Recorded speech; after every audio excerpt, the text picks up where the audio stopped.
नमस्कार, स्वागत करता हूं आपके अपने YouTube चैनल चिराग इंस्टीट्यूट आईएएस पीसीएस में। आज हम लोग चर्चा करेंगे क्लास 6 एनसीईआरटी ज्योग्राफी चैप्टर 7। पिछले क्लास में हम लोगों ने चर्चा किया था पृथ्वी के प्रमुख स्थल रूप, इसके बारे में हम लोग चर्चा किया, जैसा कि आपका था पर्वत पठार मैदान।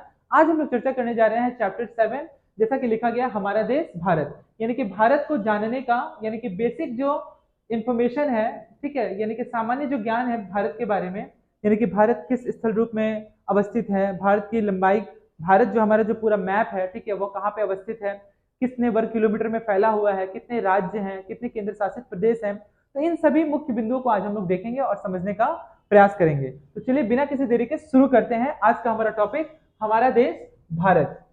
भारत एक बहुत बड़े भौगोलिक विस्तार वाला देश है। उत्तर में यह हिमालय के ऊंचे शिखरों से घिरा है। ध्यान दीजिएगा, अगर यह हमारा डायरेक्शन है, ये ईस्ट है, ये वेस्ट है, ये नॉर्थ और ये साउथ है, तो बात किया जा रहा है उत्तर में, तो उत्तर में हिमालय के ऊंचे शिखरों से घिरा है।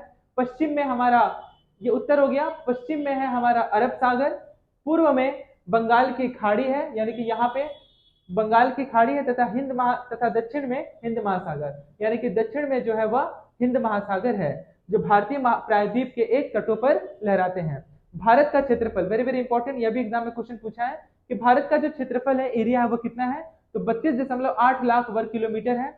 उत्तर में कश्मीर से लेकर दक्षिण में कन्याकुमारी तक इसका विस्तार लगभग 3200 किलोमीटर है, तथा पूर्व में अरुणाचल प्रदेश से लेकर पश्चिम में कच्छ तक इसका विस्तार 2900 किलोमीटर है। यानी कि अगर मान लीजिए कि यह हमारा भारत का मैप है, ठीक है, तो यहां से लेकर के यहां तक का जो डिस्टेंस है वो है आपका 2900 किलोमीटर, 2900 किलोमीटर। ध्यान से देखिएगा, नहीं ये आपका, हाँ ये आपका हो गया 2900 किलोमीटर, यानी कि अरुणाचल प्रदेश से लेकर के गुजरात का जो कच्छ है, ठीक है, वहां तक की इसकी, मतलब ये इसके बारे में बात कर रहे हैं, ठीक है।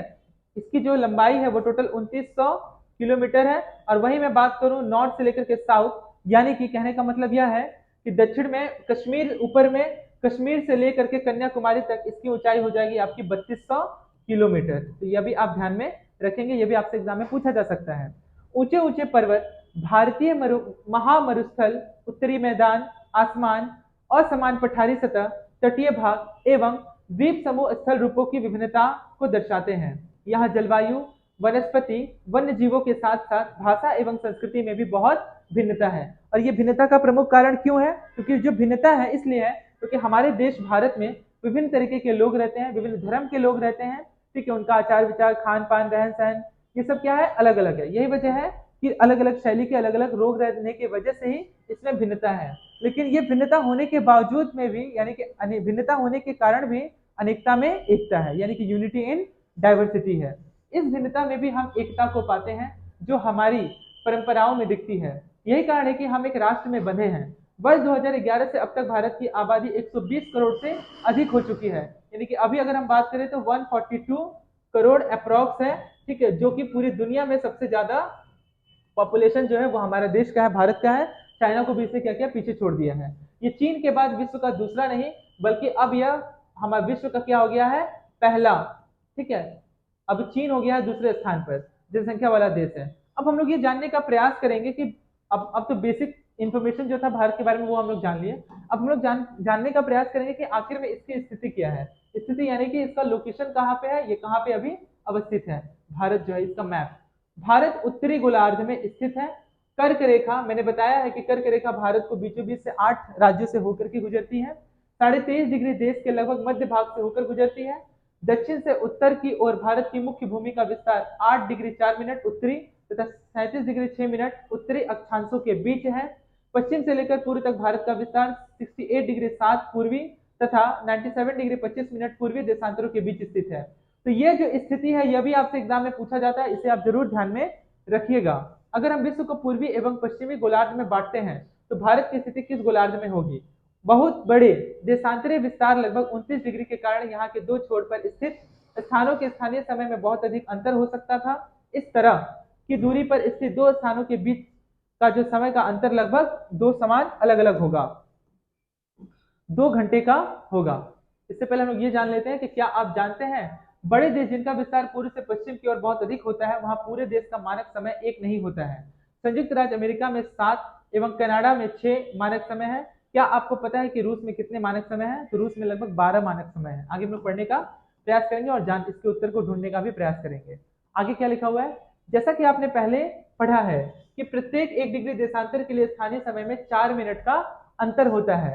4 मिनट का अंतर होता है। पश्चिम में गुजरात की अपेक्षा पूर्व के अरुणाचल प्रदेश में सूर्योदय लगभग 2 घंटे पहले होता है। आप पहले पढ़ चुके हैं कि 82.5 डिग्री पूर्वी देशांतर के स्थानीय समय को भारत का मानक समय क्यों माना गया है? इस यामोत्तर को भारत का मानक यामोत्तर भी कहा जाता है। अब भारत के पड़ोसी देश के बारे में बात करें तो भारत के टोटल 8 पड़ोसी देश हैं। 8 पड़ोसी देश में एक आपका हो गया पाकिस्तान, दूसरा है आपका अफगानिस्तान, बांग्लादेश, नेपाल, भूटान, चाइना, श्रीलंका, 1 2 3 4 5 6 7 श्रीलंका, और एक आपका हो गया म्यांमार। ठीक है, वापस से मैं एक बार रिपीट कर रहा हूँ। भारत के पड़ोसी देश, पहला हो गया आपका पाकिस्तान, अफगानिस्तान, बांग्लादेश, नेपाल, भूटान, चाइना, ये आपका हो गया श्रीलंका, ये हो गया आपका म्यांमार। 7 देशों की स्थलीय सीमा इसकी सीमाओं से जुड़ी है। चित्र 7.1 से इन देशों के नाम का पता लगाइए। अब जैसा कि आप देख रहे हैं, ठीक है, ये भारत का हमारा मैप है। पड़ोसी देश के बारे में अगर बात हुआ तो जैसा कि आप देख रहे हैं, ये पाकिस्तान, ये अफगानिस्तान 2, ठीक है, यहाँ पे चाइना हो गया 3, नेपाल हो गया 4, ये हो गया बांग्लादेश 5, भूटान हो गया 6, म्यांमार हो गया 7, और नीचे आपका यहाँ पर है आपका श्रीलंका, ये हो गया टोटल मिलाकर के 8, जैसा कि आप देख पा रहे हैं यहाँ पे आपका श्रीलंका। ठीक है, उम्मीद है कि ये सारा पोर्शन आपको क्लियर हो गया।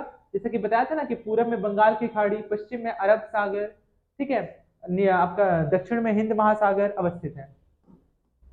समझ गई है? उम्मीद करता हूँ कि ये मैप आप समझ गए होंगे। आगे बढ़ते हैं। भारत में टोटल, ठीक है, ये भारत का पॉलिटिकल मैप है। भारत का पॉलिटिकल मैप है और जहां पर टोटल कितने राज्य हैं? तो टोटल 28 स्टेट और 8 यूनियन टेरिटरीज हैं। यह भी आप ध्यान में रखेंगे। इन सभी स्टेट का कैपिटल, ठीक है, राज्य राजधानी, सीएम, गवर्नर जरूर याद कर लीजिएगा क्योंकि यहाँ से एक क्वेश्चन एग्जाम में पूछा ही जाता है। ठीक है, वेरी वेरी इंपॉर्टेंट। आगे बढ़ते हैं। आगे है, इनमें से कौन कौन से देश है जिनकी सीमाएं समुद्र से नहीं जुड़ी हुई है? नहीं जुड़ी है। दक्षिण में समुद्र में स्थित 2 द्वीप श्रीलंका तथा मालदीव हमारे पड़ोसी हैं। पाक जल संधि, ठीक है, जिसे पाक स्ट्रेट कहते हैं, ठीक है, जो अलग करने का काम करता है आपका भारत और श्रीलंका, भारत को श्रीलंका से अलग करती है। राजनीतिक एवं प्रशासनिक विभाजन, भारत एक विशाल देश है। प्रशासनिक क्रियाकलापों के लिए देश को 29 राज्यों नहीं बल्कि यहाँ पे होगा 28 राज्यों, ठीक है, यहाँ पे आपका 29 राज्य नहीं 28 राज्यों, ये भी 7 नहीं बल्कि 8 केंद्र शासित प्रदेशों में इसे बांटा गया है। ठीक है, ये ध्यान में रखिएगा। ये फिजिकल मैप है, हम लोग ऑलरेडी चर्चा कर चुके हैं मानचित्र वाले वीडियो में। ठीक है, आप हो सके तो एक बार फिर से उसका वीडियो एक बार और देख लीजिएगा कि जो मानचित्र होते हैं वो 3 प्रकार के होते हैं, पॉलिटिकल मैप, फिजिकल मैप और थीमेटिक मैप। उसमें मैंने बहुत ही विस्तार से समझाया है आप लोगों की मैप के क्या क्या प्रकार है और किसके अंतर्गत थीमेटिक मैप आता है, किसके अंतर्गत फिजिकल मैप और किसके अंतर्गत पॉलिटिकल मैप आता है। आगे बढ़ते हैं। 2 जून 2014, वेरी वेरी इंपॉर्टेंट, इसे आप जरूर याद रखिएगा, को तेलंगाना भारत के 29वां राज्य बना, लेकिन अभी वर्तमान में 29 राज्य नहीं 28 राज्य हैं। पहले यह आंध्र प्रदेश का एक भाग था। दिल्ली भारत की राजधानी है। राज्यों का निर्माण मुख्यतः भाषाओं के आधार पर हुआ है। क्षेत्रफल की दृष्टि से सबसे बड़ा राज्य राजस्थान तथा सबसे छोटा राज्य गोवा है। एक ट्रिक है कि सबसे छोटा राज्य में क्रम के अनुसार बताइए, इसका ट्रिक है आपका जीएसटी। ठीक है, जी से आपका हो गया गोवा, एस से हो गया आपका सिक्किम और टी से हो गया त्रिपुरा। ठीक है, तो इस तरह से आप याद रख सकते हैं कि राज्य के छोटे क्रम के अनुसार से सबसे छोटा जो राज्य है वो है आपका गोवा, उसके बाद सिक्किम, उसके बाद त्रिपुरा। तो क्या है ट्रिक इसका? G S T. आगे बढ़ते हैं। भौतिक विभाजन, भारत में पाई जाने वाली भौतिक आकृतियां विभिन्न प्रकार की है, जैसे पर्वत, पठार, मैदान, तट तथा द्वीप समूह। उत्तर में बर्फ से ढका हुआ हिमालय संतरी का कार्य करता है। हिम जोड़ आलय का मतलब होता है बर्फ का घर। हिमालय पर्वत को 3 मुख्य समानांतर श्रृंखलाओं में बांटा जाता है। सबसे उत्तर में स्थित श्रृंखला को बृहत हिमालय या हिमाद्री कहते हैं। इसी श्रृंखला में विश्व की सबसे ऊंची शिखर है। मध्य हिमालय या हिमाचल हिमाद्री के दक्षिण में स्थित है। बहुत से लोकप्रिय पहाड़ी स्थान यहाँ स्थित हैं। 5 पहाड़ी स्थानों के नाम का पता लगाइए। शिवालिक सबसे दक्षिण में स्थित श्रृंखला है, यह भी आपसे एग्जाम में पूछा जा सकता है। हिमालय के दक्षिण में भारत का उत्तरी मैदान स्थित है। ये मैदान समतल तथा सपाट है। अब यहाँ पे क्या लिखा गया है? जलोढ़ निक्षेप के बारे में। ये नदियों के द्वारा लाई गई बहुत महीन मिट्टी होती है तथा नदी बेसिन में निक्षेपित कर दी जाती है। सहायक नदी किसे कहेंगे? एक नदी या सरिता जो कि मुख्य नदी में किसी भी तरफ से आकर मिलती है तथा अपने जल को मुख्य नदी में विसर्जित कर देती है, उस नदी को हम क्या कहेंगे? सहायक नदी कहेंगे। आगे बढ़ते हैं। क्या आप जानते हैं क्या लिखा हुआ है इसमें कि गंगा एवं ब्रह्मपुत्र नदियां विश्व के सबसे बड़े डेल्टा का निर्माण करती है, जिसे सुंदरबन डेल्टा कहा जाता है। इस डेल्टा की आकृति त्रिभुजाकार है। एक बार एग्जाम में पूछा गया था कि सुंदरबन डेल्टा की जो आकृति है वो किस प्रकार की है, वर्गाकार है, आयताकार है या फिर आपका त्रिभुजाकार है? इसका आंसर हो जाएगा त्रिभुजाकार है। डेल्टा स्थल का वह भाग जो नदी के मुहाने पर बनता है, जहां नदियां समुद्र में प्रवेश करती है, उस जगह को नदी का मुहाना कहा जाता है। आगे बढ़ते हैं। हिमालय के दक्षिण में भारत के उत्तरी मैदान स्थित है। ये मैदान समतल तथा सपाट है। ये मैदान सिंधु, गंगा, ब्रह्मपुत्र तथा इनकी सहायक नदियों के द्वारा लाए गए जलोढ़ निक्षेपों से बने हैं। नदियों के ये मैदान कृषि के लिए उपजाऊ भूमि प्रदान करते हैं। यही कारण है कि इन मैदानों में जनसंख्या सबसे अधिक है। भारत के पश्चिमी भाग में भारतीय महामरुस्थल स्थित है। यह शुष्क, गर्म तथा रेतीला स्थल है। यहाँ वनस्पति की मात्रा बहुत कम है। उत्तरी मैदानों के दक्षिण में प्रायद्वीपीय पठार स्थित है। इसकी आकृति भी त्रिभुजाकार है। इसका धरातल काफी ऊंचा नीचा है। इस क्षेत्र में बहुत सी पहाड़ी श्रृंखलाएं तथा घाटियां स्थित हैं। इसके उत्तर पश्चिम में अरावली श्रृंखला स्थित है, जो विश्व की सबसे पुरानी श्रृंखलाओं में से एक है। विंध्य पर्वत यानी विंध्याचल पर्वत और सतपुड़ा भी महत्वपूर्ण श्रृंखलाएं हैं। इन श्रृंखलाओं से होकर नर्मदा तथा तापी नदियां बहती है। वेरी वेरी इंपॉर्टेंट, ये आपसे पूछा जा सकता है कि विंध्याचल और सतपुड़ा श्रृंखलाएं जो है, इनसे कौन सी नदियां बहती हैं? तो इनसे नदी जो बहती है उनका नाम है आपका नर्मदा और तापी। ध्यान दीजिएगा। आगे बढ़ते हैं हम लोग। ये पश्चिम की तरफ बहने वाली नदियां हैं जो अरब सागर में गिरती हैं। इस पठार के पश्चिम में पश्चिमी घाट या सह्याद्री तथा पूर्व में पूर्वी घाट स्थित है। पश्चिमी घाट का विस्तार एक समान रूप में है, जबकि पूर्वी घाट बीच बीच में टूटा हुआ तथा असमान है। इन पठारों में खनिजों जैसे कि कोयला, लौह अयस्क की प्रचुरता है। पश्चिमी घाट के पश्चिम में तथा पूर्वी घाट के पूर्व में तटीय मैदान अवस्थित है। पश्चिम तटीय मैदान काफी सक्रिय है, जबकि पूर्वी तटीय मैदान काफी विस्तृत मात्रा में फैले हुए हैं। आओ कुछ करके देखें। बहुत सी लड़कियों का नाम नदियों के नाम पर होता है, जैसे कि यमुना, मंदाकिनी, कावेरी। क्या आप आसपास की किसी लड़की को जानते हैं जिसका नाम किसी नदी के नाम पर है? अपने माता पिता से दूसरे की सहायता से इस प्रकार के नामों की सूची तैयार करें। क्या आप जल से संबंधित दूसरे नाम भी ढूंढ सकते हैं, जैसे कि शबनम? शबनम जो है जल का ही क्या है, पर्यायवाची शब्द है। इसका संबंध ध्यान दीजिएगा। ये जो छोटी छोटी चीजें हैं ना, काफी ज्यादा इंपॉर्टेंट है। अब यही क्वेश्चन आपका पूछा है यूपीएससी के मेंस के हिंदी कंपलसरी पेपर में, पर्यायवाची शब्द में कि पानी का क्या क्या पर्यायवाची शब्द है। तो वहां पे ये पूछा जाता है आपसे कि पर्यायवाची शब्द क्या है, या फिर समानार्थक शब्द भी पूछा जाता है ग्रामर पोर्शन में। और ये न केवल आपका यूपीएससी में बल्कि बीपीएससी में, यूपीपीसीएस में और डब्ल्यूपीसीएस, यानी कि जिसका भी ऑप्शनल पेपर हिंदी हो या फिर कंपलसरी जहाँ पे हिंदी हो, वहां पे ग्रामर से क्वेश्चन पूछा ही जाता है। यह भी आप ध्यान में रखेंगे। आगे बढ़ते हैं। पूर्वी तटीय मैदान अपेक्षाकृत चौड़े हैं। ध्यान दीजिएगा। पूर्वी तटीय मैदान अपेक्षाकृत चौड़े हैं। वहां पूर्व की ओर बहने वाली कई नदियां हैं। महानदी, गोदावरी, कृष्णा तथा कावेरी बंगाल की खाड़ी में गिरती है। तो महानदी कहाँ गिरती है आपसे पूछा जा सकता है, बंगाल की खाड़ी में। गोदावरी भी, कृष्णा भी और कावेरी भी। ये नदियां अपने मुहाने पर उपजाऊ डेल्टा का निर्माण करती है। बंगाल की खाड़ी में गंगा और ब्रह्मपुत्र नदियों के मुहाने पर सुंदरबन डेल्टा स्थित है, जो कि त्रिभुजाकार है। क्या आप जानते हैं कि प्रवाल या फिर प्रवाल भित्ति किसे कहते हैं? Very very important. यह भी क्वेश्चन यूपीएससी के प्रीलिम्स में पूछा गया है। ठीक है, कि प्रवाल से आप क्या समझते हैं? 4 ऑप्शन दिया हुआ था, इसमें क्या आपका उत्तर सही होगा, क्या गलत होगा? छोटे समुद्री जंतुओं के कंकाल है, जिसे पॉलिप कहा जाता है। जब जीवित पॉलिप मरते हैं तब उनका कंकाल जो है बच जाता है। यही पॉलिप की वृद्धि इन ठोस कंकालों के ऊपर होती है, जो बढ़ते बढ़ते काफी ऊंचे हो जाते हैं तथा इस प्रकार के प्रवाल द्वीपों का निर्माण करते हैं। प्रवाल द्वीपों को दिखाता है। तो सबसे ज्यादा प्रवाल जो हमारे देश में जो है वो लक्षद्वीप में, ठीक है, लक्षद्वीप में पाया जाता है। ठीक है, जिसका कैपिटल क्या है आपका, प्रवाल का ये लक्षद्वीप का कैपिटल क्या है आपका, कावरत्ती। यह भी आप ध्यान में रखेंगे। आगे बढ़ते हैं। ये सुनामी से संबंधित एक कविता का वर्णन किया गया है, पढ़ लेते हैं कविता क्या लिखा गया है। कि एक सवेरे बड़ी पड़ी मनुष्य पर जल जले की काली छाया, सुनामी दानवी ने अपना प्रलयकारी कहर ढाया। समुद्र में उठा आलोड़न, मीलों दूर फैला साया, प्रकृति के विनाश ने मानव को अपना ग्रास बनाया। विनाश का था विकराल आकार, चारों ओर मचा हाहाकार, कोई नहीं बच पाया उससे, भागे भागे बचाने अपने प्राण। हिंद महासागर था रक्षक, अब बना हमारा भक्षक, सर्वत्र निकल गया मानव को करके अस्तित्व नष्ट। उठे हजारों हाथ प्रतिक्षण सहायता में पीड़ितों के, यह दिखाने सागर को कि हवा हम वो हैं जो कदापि नहीं डरते। रात थी काली फिर भी आकाश आशा की किरणें चमकेगी, फिर जिंदगी करवट बदलेगी, हृदय में खुशियां दमकेगी। ठीक है, इस प्रकार से हमारा जो ये चैप्टर है वो पूरी तरह से समाप्त होने के कगार पर है। बस एक छोटा सा हिस्सा है जिसे पढ़ के हम समाप्त करेंगे कि भारत में दो द्वीप समूह है। एक है आपका लक्षद्वीप द्वीप समूह जिसका कैपिटल है आपका कावारत्ती। ठीक है, ये आपसे एग्जाम में पूछा जा सकता है। अरब सागर में स्थित है। ये केरल के तट पर कुछ दूर स्थित प्रवाल द्वीप है। अंडमान निकोबार जिसका कैपिटल आपसे एग्जाम में पूछा जाए तो इसका कैपिटल हो जाएगा आपका पोर्ट ब्लेयर। ठीक है, यह भी आप ध्यान में रखेंगे। भारत से दक्षिण पूर्व दिशा में बंगाल की खाड़ी स्थित है। क्या आप जानते हैं कि कौन सी द्वीप समूह वर्ष 2004 में सुनामी से प्रभावित हुआ था? समाचार पत्रों तथा लोगों से बातचीत के जरिए जानकारी प्राप्त कीजिए। जब सुनामी भारतीय तट से टकराई थी तो किस प्रकार लोगों ने अलग अलग तरीके से इस चुनौती का सामना किया था? सुनामी एक विशाल सागरीय तरंग है। ध्यान दीजिएगा क्या लिखा हुआ है इसके बारे में कि सुनामी एक विशाल सागरीय तरंग है जो समुद्र तल पर भूकंप के कारण उत्पन्न होती है। तो आपसे पूछा जा सकता है कि सुनामी जो किसके कारण उत्पन्न होती है? तो समुद्र तल पर जो भूकंप आती है, जो भूकंप होता है उसी के कारण क्या होता है? सुनामी आता है। अब आगे हम लोग बढ़ते हैं, चैप्टर समाप्त हो गया।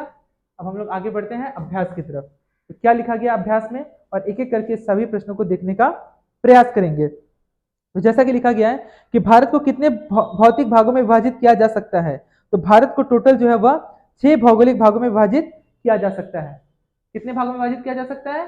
6 भौगोलिक भागों में विभाजित किया जा सकता है। पहला क्या होगा आपका? हिमालय। दूसरा उत्तरी भारत का उत्तरी मैदान। पहला है आपका हिमालय, मैं यहां लिख दे रहा हूं, पहला है हिमालय, हिमालय। दूसरा आपका होगा भारत का उत्तरी मैदान। दूसरा भारत का उत्तरी मैदान। तीसरा आपका होगा भारतीय महामरुस्थल,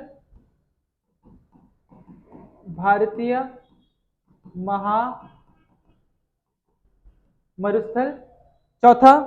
चौथा आपका होगा प्रायद्वीपीय पठार, प्रायद्वीपीय पठार।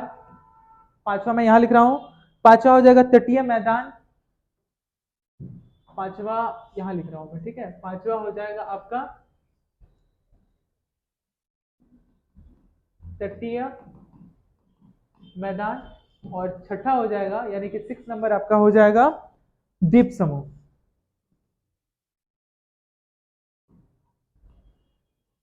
ठीक है, तो पहला क्या है आपका? हिमालय। पहला क्या हो जाएगा आपका? हिमालय। दूसरा क्या हो जाएगा? भारत का उत्तरी मैदान। तीसरा हो जाएगा भारतीय मरुस्थल। चौथा हो जाएगा प्रायद्वीपीय पठार। पांचवा हो जाएगा तटीय मैदान, और छठा हो जाएगा आपका द्वीप समूह। ठीक है, उम्मीद करते हैं कि यह पोर्शन आपको समझ में आया होगा। आगे बढ़ते हैं। दूसरा प्रश्न क्या लिखा हुआ है? भारत का स्थलीय सीमा 7 देशों से जुड़ी है, उनके नाम लिखिए। तो श्रीलंका को छोड़ करके जितना भी है पड़ोसी देश है भारत का, पाकिस्तान, अफगानिस्तान, नेपाल, चाइना, भूटान, बांग्लादेश, म्यांमार। तो ये जो है 7 जो है ये स्थल सीमा से जुड़ी हुई है। कौन सी 2 प्रमुख नदियां हैं जो अरब सागर में गिरती है? तो नर्मदा एवं तापी जो है वह अरब सागर में गिरती है। नर्मदा और तापी। ठीक है, ध्यान रखिएगा। गंगा एवं ब्रह्मपुत्र के द्वारा बनाए गए डेल्टा का नाम क्या है? तो इसका आंसर हो जाएगा सुंदरवन का डेल्टा। ठीक है, जो पश्चिम बंगाल राज्य में अवस्थित है, सुंदरवन का डेल्टा। ठीक है, जो माजुली द्वीप पे अवस्थित है। भारत में कितने राज्य हैं? तो भारत में टोटल 28 राज्य हैं। कितने केंद्र शासित प्रदेश है? तो टोटल 8 केंद्र शासित प्रदेश हैं। किन 2 राज्यों की राजधानी एक है? तो किन 2? पंजाब और हरियाणा की जो राजधानी चंडीगढ़ जो वो एक है। उत्तरी मैदान में अधिक जनसंख्या में निवास करती है, क्यों? उत्तरी मैदान में अधिक संख्या में निवास लोग इसलिए करती है क्योंकि उत्तरी भाग की जो मैदान है काफी ज्यादा उपजाऊ है। अगला, लक्षद्वीप का प्रवाल द्वीप क्यों कहा जाता है, यानी कि कोरल आइलैंड? क्योंकि छोटे समुद्री जंतुओं के कंकाल पर बना यह एक क्या है? झील है, इसी वजह से इसे लक्षद्वीप को प्रवाल द्वीप कहा जाता है। तो इस प्रकार से हमारा जो सभी प्रश्न उत्तर था वो पूरी तरह से समाप्त हो गया। आप इस प्रश्न को जरूर ध्यान में रखिएगा कि भारत को कितने भौतिक भागों में विभाजित किया जा सकता है? टोटल 6। पहला हिमालय, दूसरा भारत का उत्तरी मैदान, तीसरा भारतीय महामरुस्थल, चौथा प्रायद्वीपीय पठार, पांचवा तटीय मैदान, और छठा है आपका द्वीप समूह। अब हम लोग आगे बढ़ते हैं सही गलत की तरफ। सही गलत में पहला प्रश्न क्या है देखने का प्रयास करते हैं कि हिमालय के सबसे दक्षिणी भाग को क्या कहा जाता है? तो हिमालय के सबसे दक्षिणी भाग को शिवालिक कहा जाता है। सह्याद्री को अन्य किस नाम से जाना जाता है? तो सह्याद्री को किस अन्य नाम जो है वो जाना जाता है आपका पश्चिमी घाट से। पाक जल संधि किन दो देशों के बीच अवस्थित है? तो भारत और श्रीलंका के बीच अवस्थित है। वापस एक बार रिपीट करता हूँ, हिमालय के सबसे दक्षिणी भाग को शिवालिक कहते हैं, सह्याद्री को अन्य नाम पश्चिमी घाट है, पाक जल संधि है जो वह किन दो देशों से संबंधित है? तो वह है आपका भारत और श्रीलंका। ऑप्शन में भारत और पाकिस्तान भी रहेगा। इस पाक को देख करके आप कंफ्यूज बिल्कुल भी मत होइएगा कि इसका आंसर भारत और पाकिस्तान होगा, जबकि इसका आंसर होगा भारत तथा श्रीलंका। आगे बढ़ते हैं। अगला, अरब सागर में स्थित, ध्यान दीजिएगा क्या लिखा हुआ है कि अरब सागर में स्थित भारतीय द्वीप समूह कौन से हैं? तो वह है आपका लक्षद्वीप द्वीप समूह, ठीक है, जहाँ पे प्रवाल भित्ति सबसे ज्यादा बनते हैं, और लक्षद्वीप का जो कैपिटल है वो आपका है कावारत्ती। भारत की सबसे पुरानी पर्वत श्रृंखला कौन सी है? तो भारत की सबसे पुरानी पर्वत श्रृंखला जो है वह अरावली है। यह भी एसएससी एग्जाम में एक बार, सीजीएल में यह क्वेश्चन एक बार पूछा गया है। अब इसके बाद हम लोग आगे बढ़ते हैं खाली स्थान की तरफ और जानने का प्रयास करेंगे इस खाली स्थान में क्या लिखा हुआ है। जैसे कि पहला है कि भारत का क्षेत्रफल लगभग, हम लोगों ने स्टार्टिंग में ही पढ़ा कि भारत का जो क्षेत्रफल है वो 32.8 लाख वर्ग किलोमीटर है, ठीक है, ये आप ध्यान में रखेंगे। महान हिमालय को हिमाद्री के नाम से भी जाना जाता है, तो इसका जो उत्तर हो जाएगा वह आपका हो जाएगा हिमाद्री, ठीक है। महान हिमालय को हिमाद्री के नाम से जाना जाता है। क्षेत्रफल की दृष्टि से राजस्थान जो है भारत का सबसे बड़ा राज्य है, ठीक है, तो यहाँ पे हो जाएगा राजस्थान। और वहीं आपसे अगर पूछें सबसे क्षेत्रफल की दृष्टि से सबसे छोटा राज्य कौन सा है, तो वो आपका हो जाएगा गोवा, ठीक है। उसके बाद अगर पूछे तो हो जाएगा आपका सिक्किम, और उसके बाद अगर पूछे तो आंसर हो जाएगा आपका त्रिपुरा। जैसा कि मैंने बता ही दिया कि इसका ट्रिक क्या है, GST। अगला, नर्मदा नदी किस राज्य में गिरती है? तो नर्मदा नदी जो है वह अरब सागर में कहाँ गिरती है, कौन से सागर में गिरती है? तो नर्मदा नदी जो है वह अरब सागर में गिरती है। अगला, भारत के लगभग मध्य भाग से होकर गुजरने वाली अक्षांश रेखाएं हैं, तो उसे क्या कहते हैं? उसे कर्क रेखा कहते हैं। क्या कहते हैं उसे कर्क रेखा कहते हैं, जो भारत के 8 राज्यों से होकर गुजरती है। आगे बढ़ते हैं। वो 8 राज्य कौन कौन से हैं एक बार मैं आप लोगों को दिखा देना चाहूंगा, वो चर्चा कर ही देते हैं एक बार, ठीक है, जिससे चीजों को समझने में आपको काफी आसानी होगी, ठीक है। तो 8 राज्य कौन कौन से हैं ध्यान दीजिएगा, इसी मैप से आपको पता चल जाएगा क्या होगा इसका उत्तर, ठीक है। तो पहला 8 है, जैसे कि मैंने बताया, पहला है आपका गुजरात, ठीक है, उसके बाद है आपका राजस्थान, ठीक है, गुजरात, उसके बाद है राजस्थान, नेक्स्ट है आपका मध्य प्रदेश, मध्य प्रदेश के बाद है छत्तीसगढ़, छत्तीसगढ़ के बाद झारखंड, उसके बाद पश्चिम बंगाल, उसके बाद त्रिपुरा, उसके बाद मिजोरम, ठीक है। तो कितना हो गया देख लीजिए, आप लोग काउंट कर लीजिए, ठीक है, एक, ठीक है, ये एक हो गया, ये दूसरा, ये तीसरा, चौथा, पांचवा, छठा, सातवां और ये 8वां।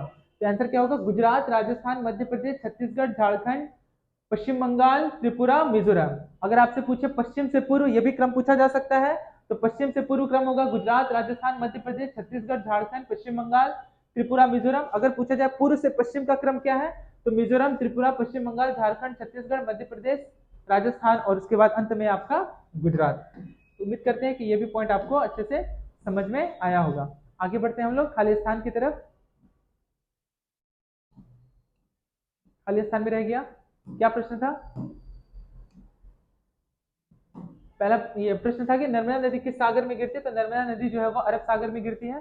भारत के लगभग मध्य भाग से होकर गुजरने वाली अक्षांश रेखा कौन सी है, तो उस अक्षांश रेखा का नाम है आपका कर्क रेखा। तो इस प्रकार से हमारा जो ये चैप्टर है वो पूरी तरह से क्या हो गया, समाप्त हो गया।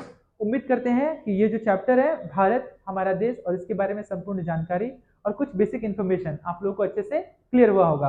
खास करके आप राज्य देखिए, अगर ज्योग्राफी अगर पढ़ना है तो आपको भारत के मैप के बारे में, कौन सा राज्य कहाँ अवस्थित है, केंद्र शासित प्रदेश कहाँ पे है, ठीक है, ये आपको जानना काफी ज्यादा जरूरी है, क्योंकि यहाँ से भी मैप से भी क्वेश्चन एग्जाम में पूछे जाते हैं। इसे आप एक बार फिर से देख लीजिएगा, प्रश्नोत्तर को भी देख लीजिएगा, ताकि आपको अच्छे से समझ में आ जाए। और कुछ कुछ जो इंपॉर्टेंट जो मूल बिंदु थे उसके बारे में मैंने जो चर्चा किया उसे आप कॉपी में नोट कर लीजिएगा। आज के लिए इतना ही, आप सभी का बहुत बहुत धन्यवाद।